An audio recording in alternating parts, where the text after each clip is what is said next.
कि आपकी गुणवानी ज्यादा है कि मेरी गुणवानी ज्यादा है? मेरी गुणवानी ज्यादा है। मेरे को धर्म मिला 2 साल से और आपको कितने साल से मिला?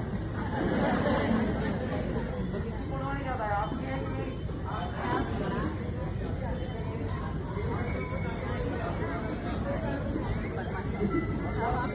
सोचो कि अनंत गुणवानी के उदय से ये जिन शासन, ये जिन धर्म आपको मिला है, तो क्या हम इसका सदुपयोग कर पा रहे हैं क्या? ये मानव भाव जो कि कर्म, आयुष्य कर्म से चारों गति विकसित होती है, इसी के अनुसार हमने ऐसा क्या कर्म बांधा जो मनुष्य गति मिली और उसमें जिन धर्म मिला, और यदि जिन धर्म मिल गया तो उसका उपयोग कर पा रहे हैं कि नहीं अपन? इससे ज्यादा तो मैं नहीं बोल सकता। मतलब ये है, मतलब जिन धर्म आपको मिल गया पर उसका सदुपयोग आप कर पा रहे हैं क्या? एक माता और पिता अपने बेटे को बोर्डिंग स्कूल में भेजने के लिए भी कई बार सोचते हैं क्या सोचते हैं? आज हम भी सोचते हैं ना। आपको बोलेगा कभी मेरा आपका बेटा यदि बोर्डिंग स्कूल में डाला जाए तो एक बार तो विचार करोगे ना कि क्या वो कैसे रहेगा, क्या खाएगा, क्या पिएगा। पर मैं ऐसे माता पिता को धन्यवाद करता हूँ कि जिन्होंने एक बार भी बिना विचारे सहर्ष दीक्षा की आज्ञा दे दी। अरे जिस माता ने, जिस पिता ने कभी शास्त्र खोलकर नहीं देखा, जिसने कभी आगमवाणी नहीं सुनी, जिसने कभी प्रवचन नहीं सुना, जिसने कभी साधु संत का योग नहीं लिया, अरे वो कैसे आज्ञा दे सकता है? बहुत आश्चर्य की बात है। तो ऐसा क्या कर्म उदय में आ गया मेरा कि उनको भी आज्ञा देनी पड़ी? ऐसी कौन सी गुणवानी उदय में आ गई अपने? मतलब कहने का आशय ये है कि मुझे जीन धर्म मतलब शुरू से, मतलब गुरुओं की कृपा इतनी अनंत रही है कि कभी मुझे किसी भी चीज में कुछ भी सीखने में भी कोई बाधा नहीं आई है। मतलब मुझे कभी ऐसा लगा ही नहीं कि नया सीखा। मुझे लगा कि ये सब मैं सीखा हुआ हूँ, बस रिवीजन चल रहा है मेरा। गुरुओं की ऐसी अनंत कृपा, आपकी इतनी गुणवानी कि भाई पिछले भावों में ऐसा किया, धर्म किया होगा कि वास्तव में वो संस्कार मेरी आत्मा में पड़े और वो संस्कार जब उदय में आए तो जिन धर्म को ढूंढना ना पड़ा, वो स्वतः चल के आ गया। आपके चल के आया कि नहीं आया? मेरे तो 17 साल बाद में आया, आपके तो जन्म से आया। तो भी क्या हम उस चीज का उपयोग कर पा रहे हैं क्या? अरे ये आयुष्य कर्म नित्य निकलता जा रहा है। इसको कितनी भी मुट्ठी में बांध लो, ये अपने हाथ में टिकने वाला नहीं है। हो सकता है मेरा बोलते बोलते आयुष्य पूर्ण हो जाएगा, दीक्षा भी ना ले पाऊं। इसमें कोई आश्चर्य की बात है क्या? कोई आश्चर्य की बात नहीं है। आप यहाँ बैठे बैठे ही चले जाओ, इसमें कोई आश्चर्य की बात है क्या?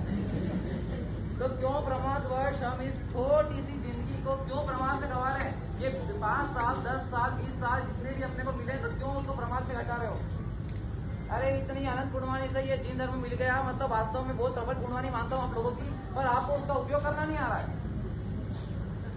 ऐसा क्यों है? ऐसा क्यों? क्या ऐसा कर्म उदय में आ रहा है जो आप नहीं कर पा रहे हो? आपने अणु का विराट शक्ति तो नहीं पढ़ा क्या? क्या मैं या वो आपने नहीं पढ़ी क्या? पढ़ी ना? तो क्यों आप मेरी जगह क्यों नहीं खड़े? आज अगर ऐसा होता तो कितने दीक्षा खड़े जाते हैं, लाइन लग जाती। अरे खत्म ही नहीं होता। आया जाता बंडल भर जाता है, सुनवा वाला नहीं रहता, दीक्षा जाता हो जाता। पर ऐसा हुआ क्या? नहीं हुआ। मतलब कोई भी धर्म या कोई भी किताब यदि हम धर्म की पढ़ रहे हैं तो उसको खाली पढ़ के नहीं, इस कान से सुन करके इस कान से निकालना नहीं है। अरे उसको अपनी आत्मा में उतारने का प्रयास तो करो, एक बार चिंतन तो करो कि गुरु भगवान ऐसा करते क्यों है? अरे ये गोचरी क्यों लेते हैं, ये घर में बैठ के खाते क्यों नहीं है? उसमें बाधा क्या है? अरे कुछ दोष बताया भगवान ने तो क्यों बताया?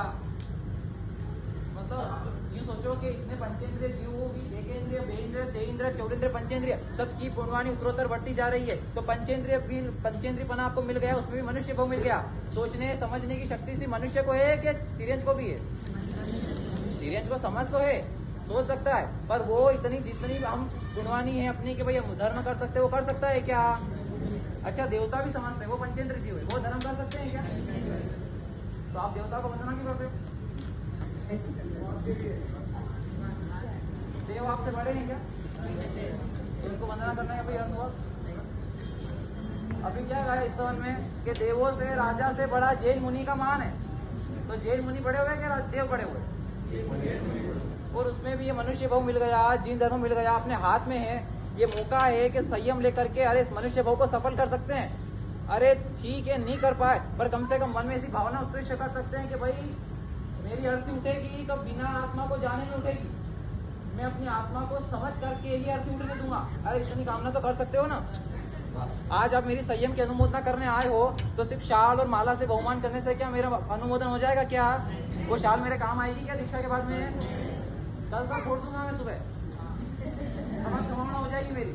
वो कुछ काम में आ रही है मेरे, कोई काम में नहीं आ रही। तो ऐसा क्या करे कि भाई आप संयम का अनुमोदन भी कर लो और आपकी आत्मा का उद्धार भी हो।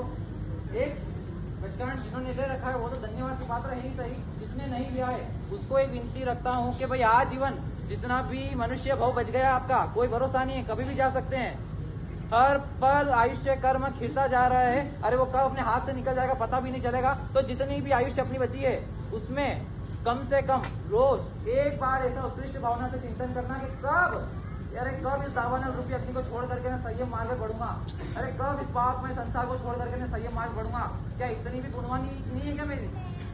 कर्म ज्यादा इतने मतलब मेरे से ताकत है क्या? आत्मा ज्यादा कर्म ताकत होते हैं क्या? मेरी अंतराय कर्म है, मेरी अंतराय कर्म है ऐसा बोल कर हर इंसान पीछे रह जाता है। अरे उसको तोड़ने का प्रयास तो करो। मेरी भी टूटी है कि नहीं टूटी अंतराय? तो क्या आपकी नहीं टूट सकती? तो तोड़ने का प्रयास किया क्या अपन? तो उत्कृष्ट ऐसी भावना मांगनी कि कब मैं साधु अनगार बनूं। ये आज जीवन पटकान आपके वो तो कितने लोग तैयार देने के लिए वहाँ पीछे तक पटकान सुना है आपको?